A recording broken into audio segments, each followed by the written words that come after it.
Bon, re-bienvenue encore une fois, une nouvelle vidéo revue, cette fois-ci sur Bumblebee Studio Series.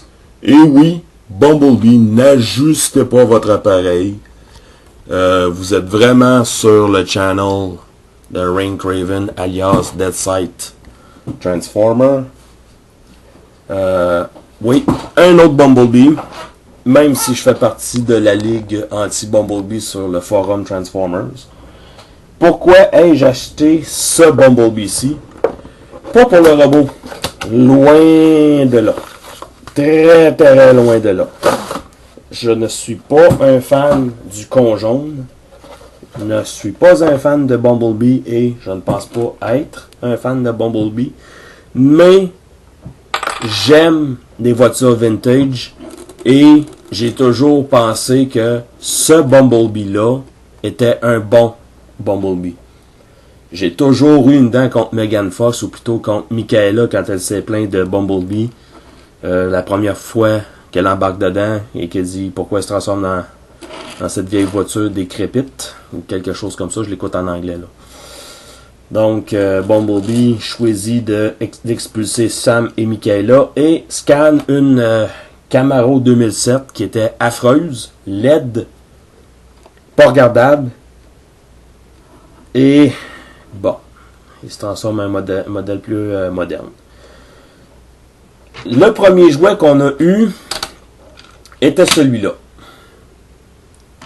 Avec de l'automorphe à en vendre. Et j'aimais le modèle. Beaucoup le modèle. Je l'aime encore ce modèle-là. C'est le même. Sauf que cette voiture-là reproduit un peu mieux les détails de la Camaro vintage. Première des choses, ça c'est un jouet qui a 10 ans.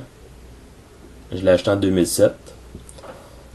Et ce jouet-là a peut-être bien un mois. Regardez la différence de taille. Les Deluxe, 10 ans passés, valaient 15, 16 $, 20 $. Les plus dispendieux, mais je pense que lui me revenait à 18 $ 10 ans passés. Celui-là, 30. Parce que c'est un Studio Series. Donc, je sais pas si c'est un preview des choses à venir, mais bon.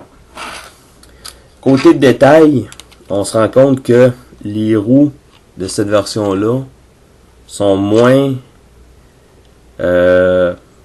screen accurate que celle-ci. En dessous, ça a changé beaucoup, comme on peut voir. Là, on a les bras repliés là, les bras sont à longueur ici. Les pieds sont là, mais les pieds sont ailleurs. Donc, j'aime le modèle vintage.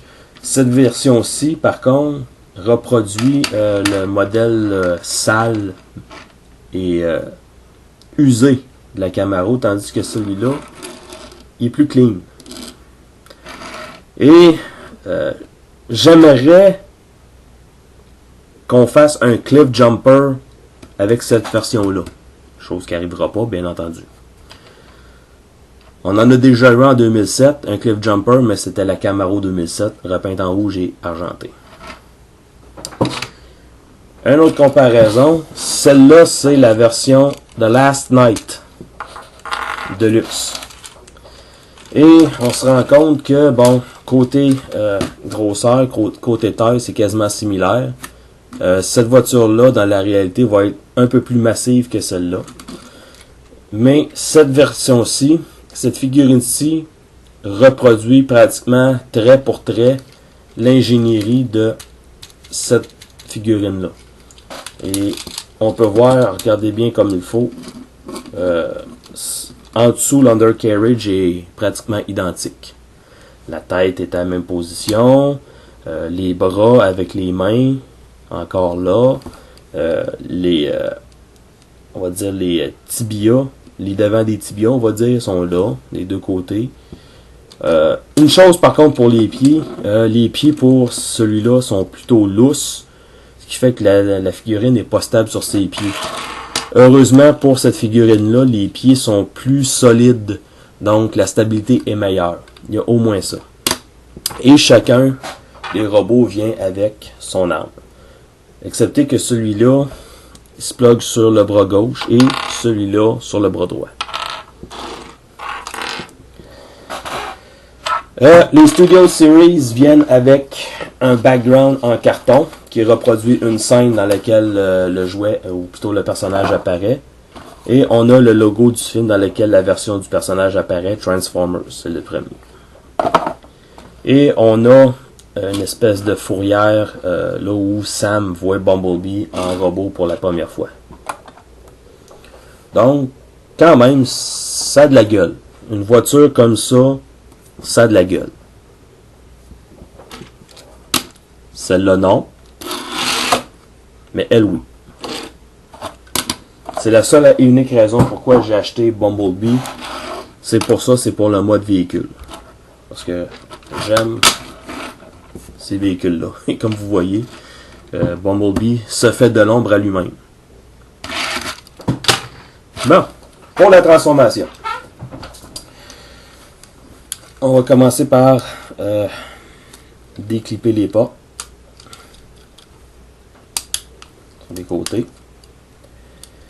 Ensuite, on va déclipper les roues à l'avant.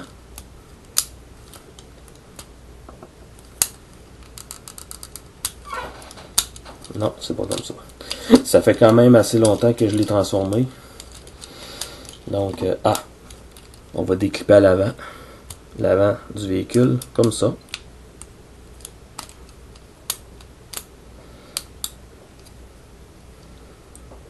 Et ensuite, on va ouvrir les portes un peu plus, en laissant ces parties-là fermées. On va prendre le toit, on va le rabattre vers l'intérieur, pas tout de suite. Ensuite, on va déclipper ces morceaux-là et les ramener dans cette position-là, les deux côtés, comme ça. Et ensuite, on va prendre cette partie-là. Bougez pas, ça prendra pas de temps. Alors, cette partie-là est quand même assez laborieuse parce qu'il y a des morceaux qui sont dans les jambes les uns des autres. Donc, comme ça. Et on va prendre cette pièce-là et la rabattre comme ça. Et ce morceau-là comme ça. Pour ensuite plier la vitre ainsi. Ensuite, on va prendre ce pied-là. On va le ramener comme ça. Et ensuite, rabattre comme ça, replier comme ça. Et on a un trou avec un clip qui va aller se ficher dedans pour sécuriser l'assemblage.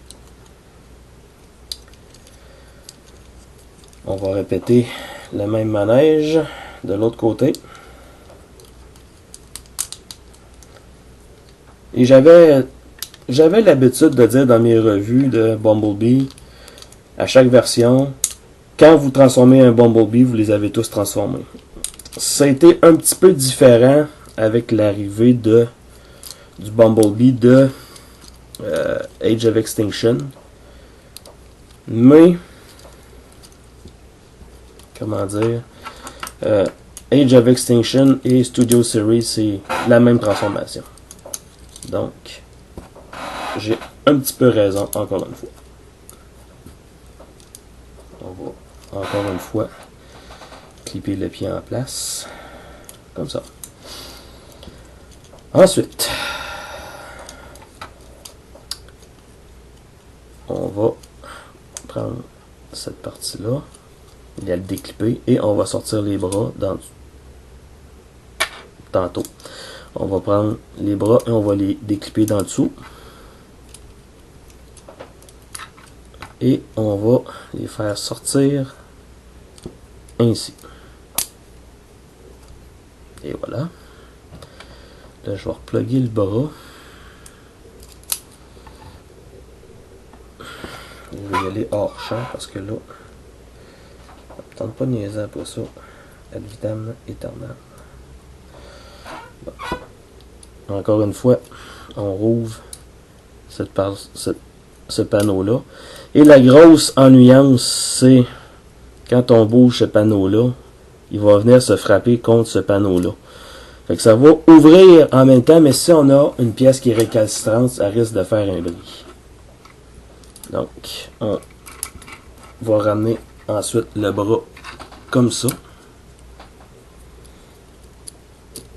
Et ensuite, on va prendre le plastron, le descendre. Et encore une fois, un clip au bout de mon doigt. Le clip au bout de mon doigt va aller dans le trou, juste ici. Ensuite, on va prendre tout cet assemblage-là et on va le ramener vers l'intérieur. Et on voit, juste ici, il y a une encoche qui va aller se ficher dans l'espèce de pin qu'il y a au bout de mon doigt.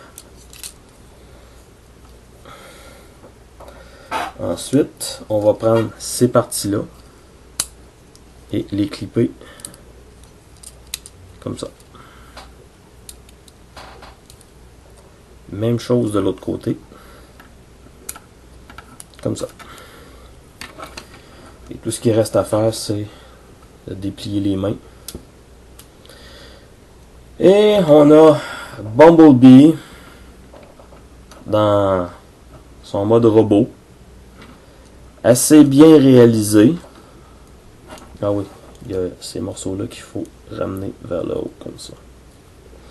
Donc, comme je disais, assez bien réalisé, solide sur ses pieds, mais petit comparé à sa version 2007 que je vais transformer rapidement pour vous en hors champ tout en continuant de vous faire la conversation et sur combien je ne suis pas amoureux de Bumblebee. Et juste pour vous donner une idée, j'irai même pas voir son film en décembre. C'est juste pour vous donner une idée comment je suis pas fan de Bumblebee. Il y a eu un preview d'une scène où on voit Bumblebee qui rencontre Hailey Stenfield pour la première fois. Bumblebee a peur, elle avec, se rend compte qu'ils sont pas méchants, blablabla. Et il y a des gens qui ont critiqué en disant qu'il y avait plus de développement de personnages dans les 5 minutes qu'ils ont vu que dans les 10 heures de film que Michael Bay nous a donné. Et on voit Bumblebee en Deluxe version 2007. C'est sûr que ce film-là, oui. Ce jouet-là va reproduire beaucoup mieux Bumblebee dans le film que ce jouet-là. Ça, c'est sûr. C'est le jour et la nuit.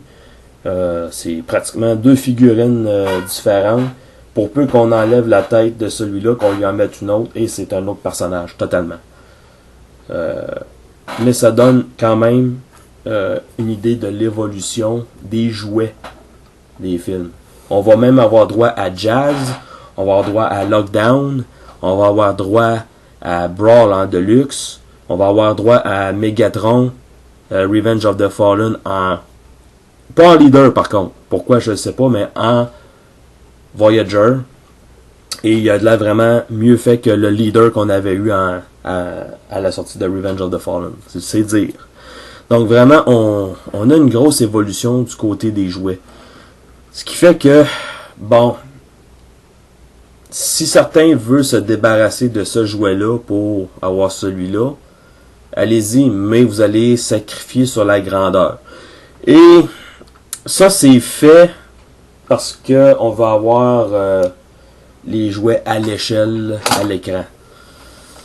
Je sais pas si c'est nécessairement une bonne idée parce que payer 30$ pour un jouet qui est plus petit, je sais pas. On peut également changer l'avant-bras du personnage. Il suffit juste de tirer sur cet assemblage-là. Et je pense que même je l'avais mis du monde à bord. Bouge pas. Et voilà.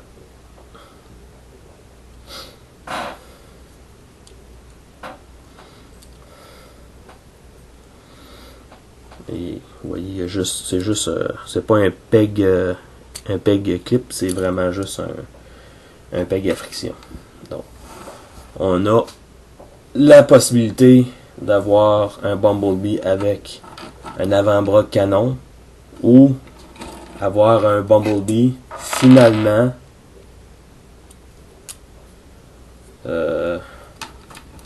symétrique. Le dernier Deluxe symétrique qu'on avait eu, c'était je me rappelle pas c'est quoi l'appellation, mais c'était dans la version Dark of the Moon. Pas Dark of the Moon, mais Revenge of the Fallen. Et puis il y avait un canon, il y avait les deux bras normaux, mais les canons étaient incorporés dans les bras avec une lame de ce côté-là. Donc, sérieusement, c'est bien fait. Faut donner à César ce qui appartient à César. Bumblebee, c'est une belle figurine qui est bien rendue, mais c'est toujours pas mon personnage favori. Niveau articulation, la tête est sur un ball joint, donc belle possibilité de mouvement.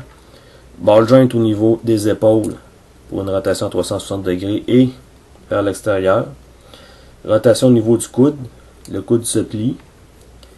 Les mains, ça fait partie de la transformation. Ensuite, au niveau de la taille.